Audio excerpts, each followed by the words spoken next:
मैं अपने आप को खत्म कर रही हूँ क्योंकि मेरा विश्वास टूट गया है और मैं अंदर से टूट चुकी हूँ। मेरे साथ धोखा हुआ है। मेरी मौत के लिए गोपाल कांडा और अरुणा चड्ढा जिम्मेदार हैं। इन दोनों ने मेरे विश्वास को तोड़कर अपने अपने फायदे के लिए मेरा इस्तेमाल किया। इन्होंने मेरा जीवन बर्बाद कर दिया और अब ये लोग मेरे परिवार को नुकसान पहुंचाने की कोशिश कर रहे हैं। इन्हें अपने गलत किए की सजा मिलनी चाहिए। गोपाल कांडा रिश्ते, विश्वास, भगवान के नाम पर लोगों को धोखा देता है और परेशान करता है। अरुणा भी उसकी मदद कर रही है। उसने मुझे चोट पहुंचाई, परेशान किया और मेरे परिवार को नुकसान पहुंचाया।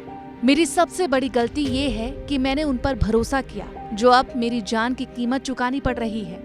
इन्होंने मुझे मेरी माँ, पापा और भाई से अलग कर दिया। मुझे इन दोनों से नफरत है। ये सुसाइड नोट ठीक सुसाइड से पहले गीतिका ने लिखा था और इसी सुसाइड नोट को अदालत में पेश किया गया था। 2 पेज के सुसाइड नोट में गीतिका ने सीधे तौर पर हरियाणा के पूर्व गृह मंत्री गोपाल कांडा और उनकी सहयोगी अरुणा चड्ढा पर उत्पीड़न और सुसाइड करने के लिए उकसाने जैसे गंभीर आरोप लगाए थे। लेकिन सुसाइड नोट में दोनों के नाम होने के बावजूद भी राउज एवेन्यू कोर्ट ने इस मामले के मुख्य आरोपी गोपाल कांडा और उनकी सहयोगी को बरी कर दिया, जिसके बाद कई सवाल खड़े हुए, जैसे कि सुसाइड नोट में नाम होने के बाद कोई आरोपी कैसे बरी हो सकता है? क्या सुसाइड नोट में नाम होना पर्याप्त सबूत नहीं है? सवालों का जवाब देने से पहले चलिए आइए बात करते हैं शुरुआत से कि आखिर ये मामला कब शुरू हुआ और गीतिका को सुसाइड करने के लिए किसने उकसाया। 90 के दशक में सिरसा में रेडियो रिपेयरिंग करने वाले कांडा ने अपने भाई के साथ पार्टनरशिप में जूते चप्पल बेचने की दुकान खोली। इस दुकान से कांडा को जमकर मुनाफा हुआ, जिसके बाद उसने जूता बनाने की अपनी ही फैक्ट्री लगा ली। फिर कांडा ने रियल एस्टेट के कारोबार में कदम रखा, साथ ही राजनीति में हाथ आजमाते हुए विधायक बन गया। कांडा को हरियाणा सरकार में मंत्री पद भी मिल गया। साल 2008 में कांडा ने गुरुग्राम में MDLR एयरलाइन की शुरुआत की। ये नाम उनके पिता मुरलीधर लेखाराम के नाम पर तय हुआ था। इस एयरलाइन में काम करने के लिए कांडा ने लड़कियों को अच्छी सैलरी और पोजीशन के साथ हायर करना शुरू कर दिया। उसमें से एक थी गीतिका शर्मा। गीतिका शर्मा एयर होस्टेस बनना चाहती थी।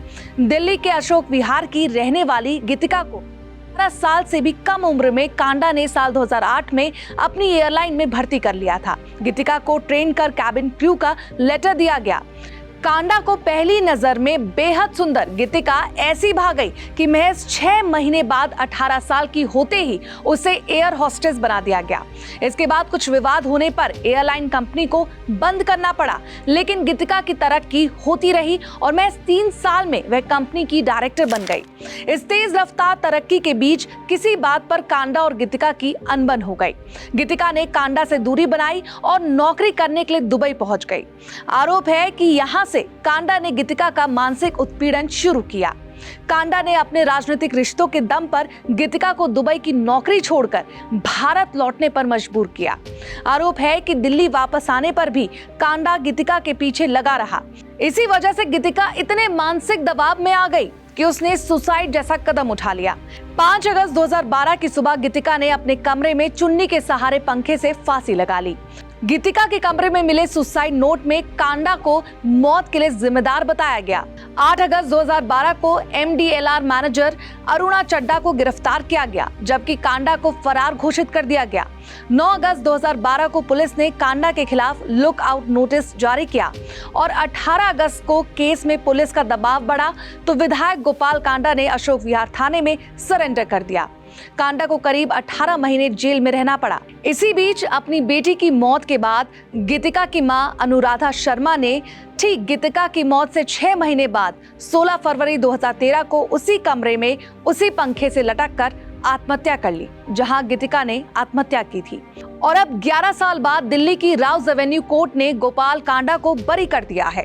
अपना फैसला सुनाते हुए कोर्ट ने कहा कि गवाहों के साक्ष्य से ये नहीं पता चलता है कि गीतिका को प्रमोशन देकर या उसे MDLR ग्रुप का डायरेक्टर बनाकर कांडा का उसे अपना जीवन समाप्त करने के लिए उकसाने का मकसद था।